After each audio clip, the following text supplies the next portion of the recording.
আমরা আমাদের PTI campus থেকে সোজা গেট দিয়ে বের হয়ে চলে যাব হচ্ছে অ্যাডওয়ার্ডের দিকে। এখন গেট দিয়ে বেরোতে গিয়ে দেখি যে দারোয়ান মামা নাই, আশেপাশে কোথাও পেলাম না।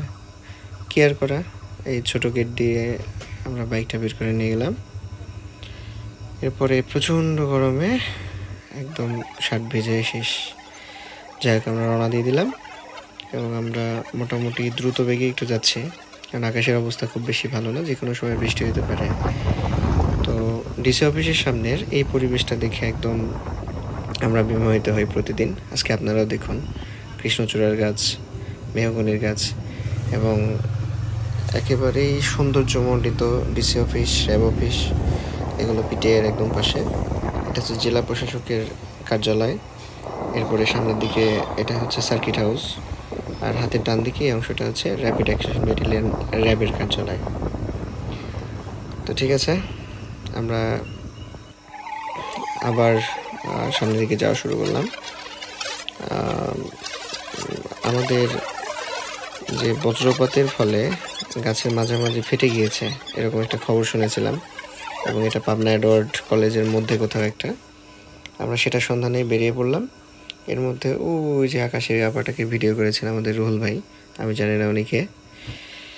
তো পৌঁছে গেলাম হচ্ছে এডওয়ার্ড কলেজের একেবারে সামনে। এরপরে আমরা আস্তে আস্তে এডওয়ার্ড কলেজের গেটের দিকে হাঁটা শুরু করলাম। আমাদের আসলে বিশেষ কোনো আইডিয়া ছিল না যে এটা কোথায় হতে পারে। তো এডওয়ার্ড কলেজটা খুব বেশি বড় না, আবার একেবারে ছোটও বলা যাবে না। তো আমরা একটা আইডিয়ার উপরে চলে গেলাম। যেতে গিয়ে একটা জিনিস খেয়াল করলাম, এডওয়ার্ড কলেজে ঢুকতেই হাতের বাম দিকে তাকাতেই এই যে একেবারে গাছের মাঝ বরাবর দুই ভাগ হয়ে গিয়েছে। আমরা যাওয়ার পর থেকে এবং যখন প্রথম যাই তখনও দেখলাম অনেকগুলো মানুষ ওখানে দাঁড়িয়ে দাঁড়িয়ে ভিডিও করছে, ছবি তুলছে, এবং অনেকে এমনি দাঁড়িয়ে দাঁড়িয়ে দেখছে। আমরা সরেজমিনে এই গাছটা দেখলাম, একেবারে উপর থেকে নিচ অবধি গাছটা দুই ভাগ হয়ে ফিরে গিয়েছে।